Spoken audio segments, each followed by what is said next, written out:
चलिए तो सुबह शुरू करते हैं। सबसे पहले आप सभी को मेरा नमस्ते।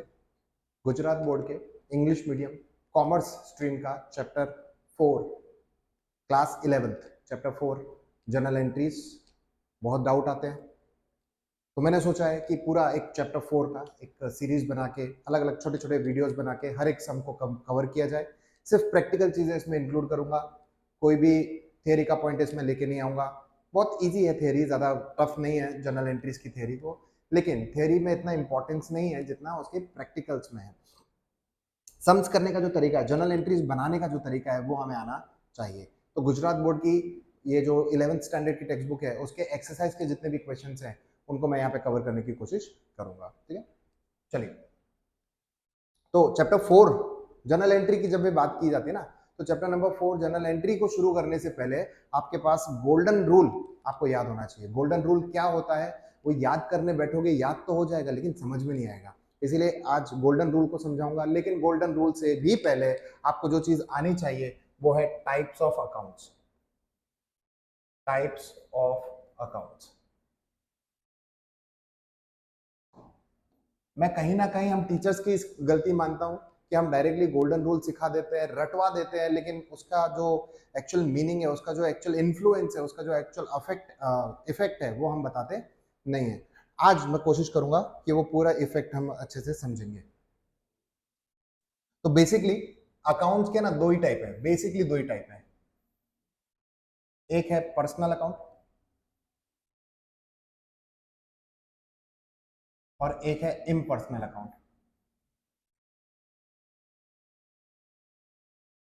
अगर आपके पास टाइम कम है तो मेरे बोलने की स्पीड थोड़ी कम रखूंगा मैं, और आप 1.25x स्पीड से इस वीडियो को देख के एक बेटर अंडरस्टैंडिंग ले पाओगे, राइट? आपका टाइम भी बचेगा थोड़ा सा। तो पर्सनल और इम्पर्सनल ये दो ही मेन टाइप के अकाउंट्स एग्जिस्ट करते हैं। अच्छा, इम्पर्सनल की कोई आगे डेफिनेशन नहीं होती है। इम्पर्सनल में आगे अगेन दो टाइप दे दिए जाते हैं, एक होता है रियल अकाउंट और एक होता है नॉमिनल अकाउंट। रियल और नॉमिनल, ये दो टाइप के अकाउंट्स आपको आगे और देखे जाते हैं। अच्छा, इनकी अंडरस्टैंडिंग बहुत जरूरी है। पर्सनल अकाउंट क्या होता है? पर्सनल अकाउंट होता है पर्सन का अकाउंट। किसका अकाउंट होता है? पर्सन का अकाउंट। अब पर्सन दो टाइप के होंगे हमारे पास, एक होगा नेचुरल पर्सन और एक होगा आर्टिफिशियल पर्सन।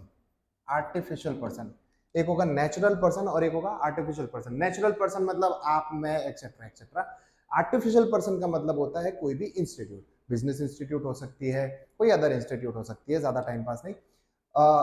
ऐसा बोला जाता है some company, some institute came into existence by law, उसे आर्टिफिशियल पर्सन बोलते हैं। अगर लॉफुली कोई चीज एस्टैब्लिश की गई है, कोई यूनिट एस्टैब्लिश की गई है, तो वो एक आर्टिफिशियल पर्सन की तरीके से ट्रीट की जाएगी। ठीक है, आर्टिफिशियल पर्सन के पास नेचुरल पर्सन जैसे सारे के सारे राइट्स होते हैं, फंडामेंटल राइट्स के अलावा ऑब्वियसली। लेकिन आर्टिफिशियल पर्सन का एक जो सबसे मेन राइट है ना, वो इस तरीके से बोलते हैं कि artificial person can sue someone and can be sued by someone, है ना? ये बहुत इंपॉर्टेंट रहता है, तो इसको आप देख लीजिएगा। थियरी पे मैं ज्यादा अभी ध्यान देने वाला नहीं हूं। हम पर्सनल अकाउंट कंप्लीट करने के बाद अगर देखेंगे ना, तो आता है हमारे पास रियल अकाउंट। रियल अकाउंट में दो चीजों का इंक्लूजन किया गया है, एक है गुड्स और एक है एसेट्स। आपको चैप्टर 1 जो टर्मिनोलॉजी वाला चैप्टर था उसमें एसेट्स और गुड्स के बारे में बताया गया होगा कि गुड्स क्या होता है, वो माल सामान जिनको हम बेचना चाह रहे हैं, जिनमें हमारी मेन एक्टिविटी हम कंडक्ट कर रहे हैं, जिन पे हम हमारी मेन एक्टिविटी कंडक्ट कर रहे हैं। और एसेट्स का मतलब होता है कि ऐसे रिसोर्सेस जिनको हम यूज करके हमारी मेन एक्टिविटी कंडक्ट कर पा रहे हैं। मतलब assets are helpful for conducting main activity. ठीक है, helpful for generating income for business, इसीलिए मैं इनको प्यार से रिसोर्सेज बुलाता हूं। अगर समझना हो तो ये प्यार से क्या बुलाता हूं मैं इनको? रिसोर्सेज। खैर, अभी नॉमिनल अकाउंट की जब बात की जाए तो नॉमिनल अकाउंट में चार चीजों को इंक्लूड किया गया है। एक है इनकम, एक्सपेंस, प्रॉफिट्स, प्रॉफिट का दूसरा नाम है गेन। अच्छा, गुजरात बोर्ड में प्रॉफिट और गेन दोनों सिनोनिम्स है, लेकिन सीबीएसई बोर्ड में प्रॉफिट और गेन में थोड़ा सा एक टर्म्स का डिफरेंस है, वो मैं सीबीएसई के लिए अगर वीडियो बनाता हूं तो उसमें क्लियर करवा दूंगा। एंड फोर्थ पॉइंट इसमें आता है लॉस। ठीक है, इतना क्लियर होने के बाद मैं चाहता हूं एक बार इसका स्क्रीनशॉट लेके रखिएगा, और बहुत अच्छा होगा कि अगर आप ये वीडियो देख रहे हैं और साथ साथ एक नोटबुक भी रखे हो अपने पास, तो जो इंपॉर्टेंट चीजें लगती हैं वो आपको साथ में लिखना रहेगा। क्यों? क्योंकि खुद के हाथों से लिखा हुआ कभी भी आप भूलोगे नहीं, या ऐसा नहीं बोलना चाहिए कभी भी भूलोगे नहीं, बट बेटर याद रहेगा, राइट। चलिए, जब बात आती है टाइप्स ऑफ अकाउंट्स की, तो ये टाइप्स ऑफ अकाउंट्स होते हैं। पर्सनल अकाउंट में पर्सन के अकाउंट को इंक्लूड किया जाता है, रियल अकाउंट में गुड्स एंड एसेट्स को इंक्लूड किया जाता है, और नॉमिनल अकाउंट में income, expense, profits and losses को इंक्लूड किया जाता है। ठीक है सर, इससे हम गोल्डन रूल कैसे सीख सकते हैं? गोल्डन रूल ऑब्वियसली इन 3 टाइप के अकाउंट के लिए लगेगा, लेकिन अब यहां से जो मैं बोलने वाला हूं उनका तरीका आपको समझना रहेगा, बहुत ज्यादा इंपॉर्टेंट हो जाएगा वो। मैं इसको थोड़ा सा छोटा कर देता हूं कि गोल्डन रूल लिखने के लिए मेरे को जगह चाहिए।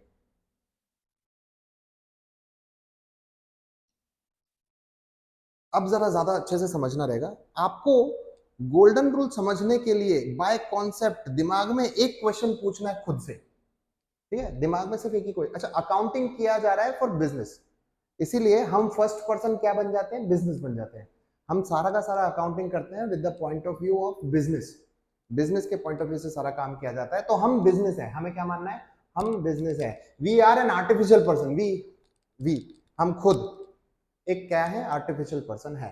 ठीक है, हम बिजनेस है, हम ओनर नहीं है, हम बिजनेस है। ठीक है, चैप्टर 1 में अगेन ये वाली पॉइंट आता है कि ओनर एंड बिजनेस दो अलग सेपरेट एंटिटी है। ओनर एक पर्सन, नेचुरल पर्सन है, और बिजनेस एक आर्टिफिशियल पर्सन है। और अकाउंटिंग ओनर के लिए नहीं किया जा रहा है, अकाउंटिंग बिजनेस के लिए किया जा रहा है, मतलब आर्टिफिशियल पर्सन के लिए किया जा रहा है। तो अगर आप खुद बिजनेस के नजरिए से कोई ट्रांजैक्शन या कोई भी चीज देखेंगे, अकाउंटिंग करना आपके लिए बहुत ज्यादा इजी हो जाएगा। ठीक है, इसीलिए मेरा सजेशन है कि खुद क्या बन जाओ? बिजनेस बन जाओ। चलिए, तो हम देखना चाहते हैं कि हमें हमें एक पर्सन किस तरीके से अफेक्ट कर सकता है। ये वाला चीज दिमाग में आनी चाहिए कि एक पर्सन बिजनेस को, हम बिजनेस है, एक पर्सन एक बिजनेस को किस तरीके से अफेक्ट कर सकता है।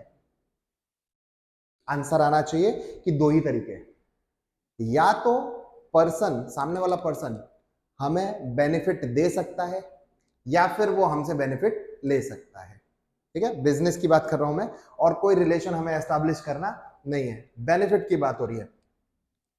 तो आई एम सॉरी,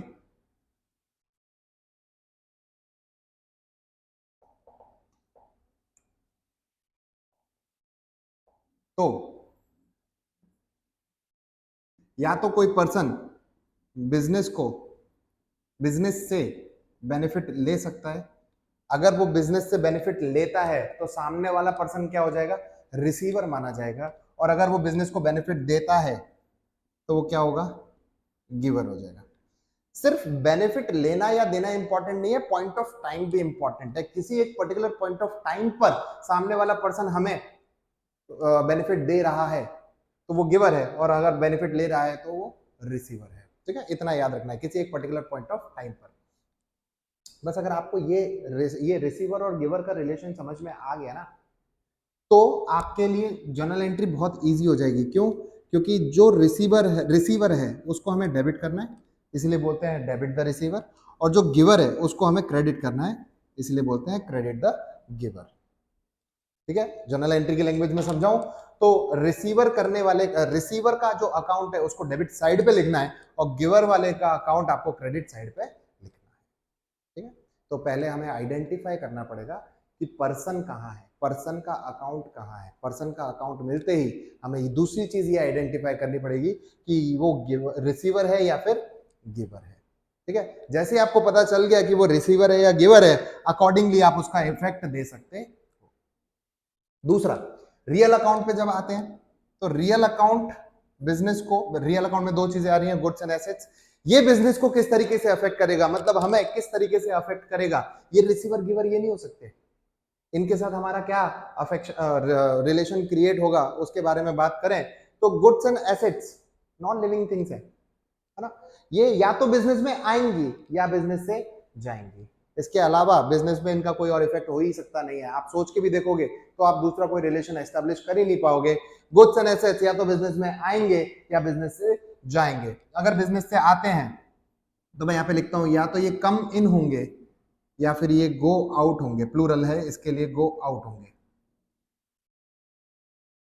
मतलब ट्रांजैक्शन में हमें ये आइडेंटिफाई करना है कि गुड्स या एसेट्स दिए गए हैं या नहीं दिए गए हैं। अगर गुड्स एंड एसेट्स दिए गए हैं तो उनका फ्लो याद होना चाहिए आपको कि उनका फ्लो आ रहा है या वो फ्लो जा रहा है, इनफ्लो है या आउटफ्लो है, किसका, गुड्स एंड एसेट्स का। अगर इनफ्लो है, कम इन हो रहा है, तो जो चीज बिजनेस में आ रही है, ध्यान से सुनिएगा, जो चीज बिजनेस में आ रही है उसे डेबिट करना है।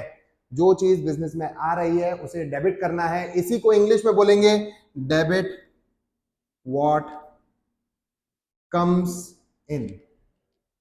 ठीक है, ये सिंगुलर में लिख दिया मैंने, डेबिट व्हाट कम्स इन। जो चीज बिजनेस में आ रही है उस चीज को हमें डेबिट करना है। वो चीज क्या होगी, या तो गुड्स होंगे या फिर एसेट होंगे। और जो चीज बिजनेस से जा रही है उसको हम क्या करेंगे, क्रेडिट करेंगे। इसीलिए बोलते हैं credit what goes out, right. And last में नॉमिनल अकाउंट की ये चीजें आप देखोगे ना, तो नॉमिनल अकाउंट के ये चारों के चारों जो एट्रीब्यूट्स हैं, ये अगर ध्यान से देखोगे तो ये इवेंट्स हैं। ना ये आ जा सकते हैं, ना ये रिसीवर गिवर हो सकते हैं। ये क्या हो सकते हैं, सिर्फ और सिर्फ हैपन हो सकते हैं, अकर हो सकते हैं। ठीक है, ये सारे के सारे इवेंट्स हैं। अच्छा, यहाँ पे ना एक और चीज मैं क्लियर कर देना चाहता हूं। हम नॉर्मल लैंग्वेज में ऐसा बोलते हैं कि हमें इनकम मिली। हमें क्या मिला, इनकम मिली। We have received the income. नहीं, we have not received the income, we have received the money of that income. मतलब हमें वो इनकम नहीं मिली है, उस इनकम का पैसा मिला है, राइट। इनकम तो हुई है, ठीक है। तो इनकम, एक्सपेंस, प्रॉफिट, लॉस, ये सब क्या है, एक इवेंट है। मैंने इसको एक इवेंट की कैटेगरी में डाला है। ये मेरा पर्सनल ओपिनियन है, मैंने इनको एक इवेंट की कैटेगरी में डाला है। इससे आपके लिए थोड़ा इजी हो जाएगा। इनकम नहीं आएगी, इनकम नहीं मिलेगी, इनकम का पैसा मिलेगा। एक्सपेंस पे नहीं कर रहे हो, एक्सपेंस का पैसा पे कर रहे हो। एक्सपेंस नहीं जा रहा है, एक्सपेंस की वजह से पैसा जा रहा है, एक्सपेंस तो हुआ है, ठीक है। उसी तरीके से प्रॉफिट एंड लॉसेस के लिए भी आपको यही मेंटालिटी रखना है। ट्रस्ट में आपका काम बहुत ईजी हो जाएगा, बहुत ज्यादा ईजी हो जाएगा, ठीक है। खैर, अब नॉमिनल अकाउंट की जब बात कर रहे हैं तो ये चार इवेंट है। ऑब्वियसली डेबिट साइड पे 2 इवेंट आएंगे, क्रेडिट साइड पे 2 इवेंट आएंगे। तो मैं आपको बोलता हूं कि डेबिट कौन कौन से इवेंट को करना है, एक्सपेंस और लॉस का इवेंट जब भी आएगा आप उस एक्सपेंस और लॉस को डेबिट कर दीजिए। तो debit all expenses and losses and credit all incomes and gains. Gains यानी कि प्रॉफिट्स, ठीक है। आपको सबसे पहले इस गोल्डन रूल पे ही ध्यान रखना है। वैसे तो ये गोल्डन रूल हर जगह लिखा होगा, फिर भी मैं साइड में होकर आपको स्क्रीनशॉट लेने का मौका देता हूं। और मैं आपसे ये रिक्वेस्ट करता हूं, जब भी आप गोल्डन रूल लिखो तो टाइप्स ऑफ अकाउंट के ये जो कंपोनेंट्स हैं जो मैंने लिख के दिए हैं उनके साथ ही आपको लिखना है।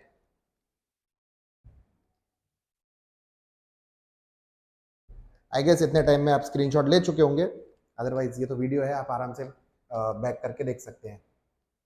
गोल्डन रूल सबसे इंपॉर्टेंट है, इसका एक छोटा सा रिकैप ले लीजिएगा, उसके बाद इसको वापस से समझिएगा। ये आएगा तो सब कुछ आएगा, ये नहीं आएगा तो कुछ भी नहीं आएगा।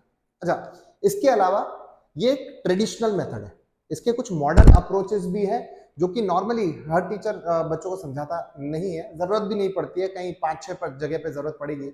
उसके अलावा मेजरली 90% काम आपका इससे ही कंप्लीट हो जाएगा।